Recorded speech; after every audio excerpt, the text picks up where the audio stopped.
A checkpoint on the outskirts of Gao. Suicide bombers targeted the Malian forces last month. The police here are still on edge. We asked them to lift up their clothes, because these people are capable of anything. They're jihadists. Inside Gao, the Malian army patrols the streets. They only regained control in January thanks to the support of French forces. We're very proud of the French. We love them with all our heart. We're ready to die next to them at any moment, at any time. After 10 months, Gao's nightmare is only just ending. The Islamists enforced their law at the central Independence Square. They renamed it Sharia Square. They wanted to apply Sharia here, Independence Square. They didn't want people to smoke. They didn't want people to ignore Sharia. This is where the jihadists meted out their brutal justice. Public punishment for breaking Sharia law became commonplace, with floggings recorded for posterity on mobile phones. The beatings handed out for minor misdemeanors like smoking cigarettes or drinking alcohol.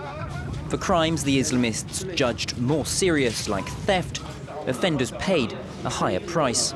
They cut it like that. They raised it up like that. Then everyone said, God is great. They were hard on us. They made us suffer. In Gao, the Islamists severed the limbs of at least 9 people. Issa al-Zuma was one of them, less than a month before the town was liberated. This is where they brought me to the pillar. They sat me down on a chair, they tied me up, both my hands, both my feet. They talked in Arabic. They took out their knife, they said, Allahu Akbar. They put it on my hand and they cut it. I don't know what happened after. I was taken to hospital. I didn't see what they did with my hand. Issa and Argalas were accused of theft. They were amongst the last to be amputated. Both claim they're innocent. People didn't agree with what was going on, but they had no power to defend us. The Islamists were in control of everything. If anyone said anything, they risked even worse than what happened to me. They're not Muslims, they're bandits. Bandits would be better. At least bandits, often they take pity. For some, the scars will never heal. And like its people, Gao too still bears the marks of the conflict. Last month, a group of Islamist fighters seized many of the town's public buildings. Subsequent French air raids reduced many of them to rubble. The government infrastructure lies in ruins. The jihadists made their last stand here in Gao's courthouse. There were suicide bombers. They blew themselves up. You can see the blood on the stairs. There are lots of bits of human around here. Alassane was a member of Ansar Deen. The group's name translates as Defenders of the Faith. He quit, but many fellow recruits became more radical. The young ones were okay with being suicide bombers. But I wasn't. I didn't want to do that for anyone. This is the headquarters of Ansar Deen. Alassane spent 40 days training with the Islamist group. Sometimes there were more than 60 to 80 men, especially when the leaders came in from the bush or Kidal. The local recruits received a basic military training and were schooled in the Quran and Islamic law. Alassane is in favor of Sharia, but says Ansar Deen went too far.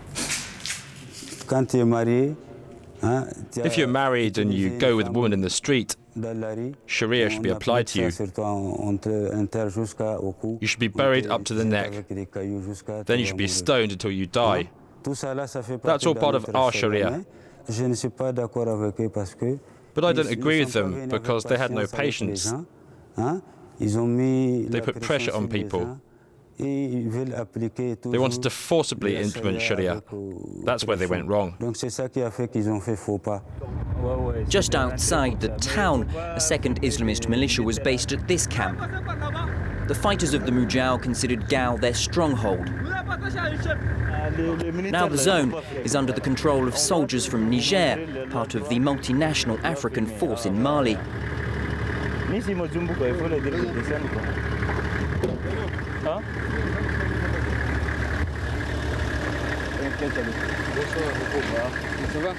Devastated buildings, all that remains after the French aerial bombardment, forced the Mujahideen into a hasty retreat.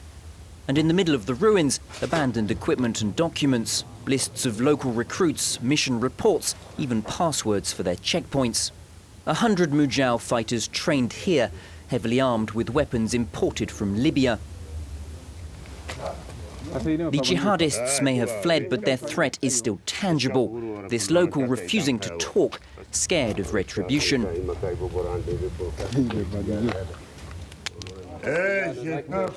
I'm scared because less than a week ago they killed a chief because of an interview. They came, they saw him on TV, they went to his home, they kidnapped him, and they killed him. 3 days ago. He died just 3 days ago. Fear of the Islamists, then, is still palpable. Gao may be under control, but it's a different story in the surrounding countryside. French forces only venture out in large numbers and in heavily armoured vehicles. This patrol includes 100 soldiers and 15 troop carriers. A breakdown leaves the entire convoy vulnerable in still hostile territory. With the trees, we can't see very much. Given that we can't see 360 degrees, they can come from anywhere.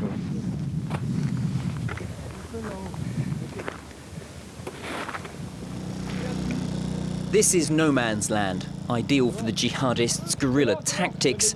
For the French forces, any civilian could be a potential enemy sympathizer.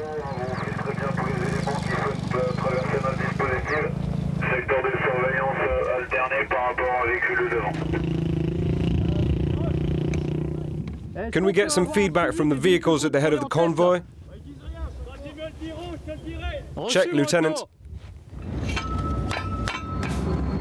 40 kilometers from Gao, the welcome in the village of Amakulaji is reassuring.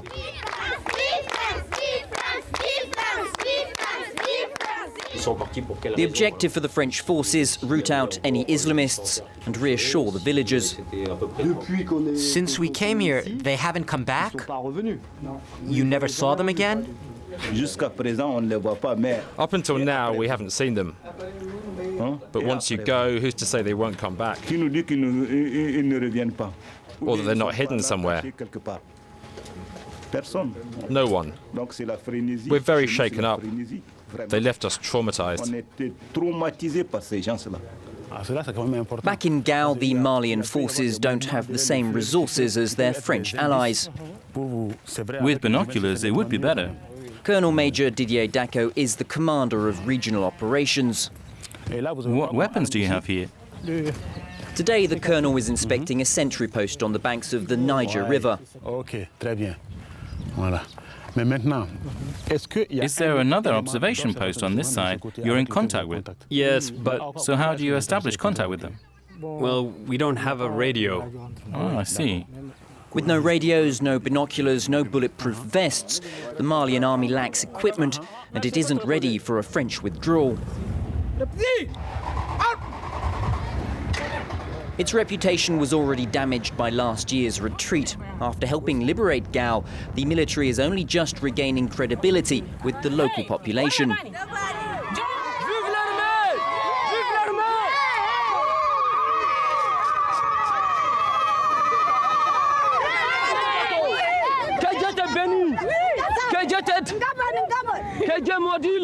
Les ennemis de Mali. Merci beaucoup. Merci.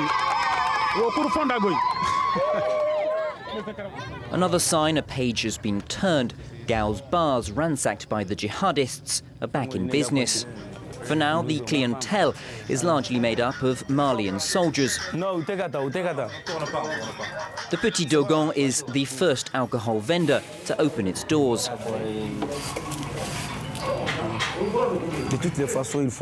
At any rate, you have to chase away fear.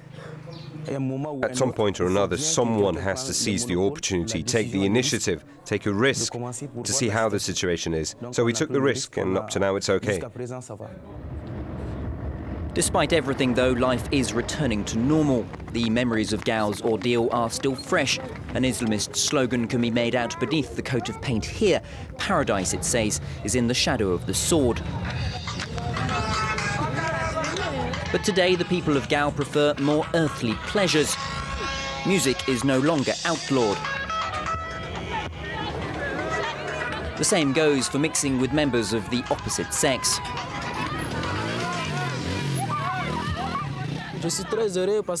I'm happy because when they were here, we couldn't hang out with the girls or anything.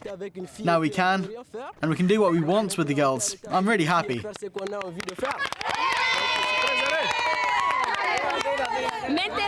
Now I'm really happy that the army came. Because when the Islamists were here, we couldn't have any fun with the boys. I'm delighted. If you went around without wearing the hijab, they'd say to you, go put your hijab on. Satan, Satan! Before, you couldn't even walk in the street if you didn't wear a hijab. They'd cut your hand or your foot off. If you went out with a boy, they'd enforce Sharia on you. For the people of Gao, it feels like freedom. Under the Mujao, even football was banned. Now they play almost every day. There is, though, hard work to be done. The Islamist nightmare may be over, but right across northern Mali, the rebuilding and reconciliation have only just begun.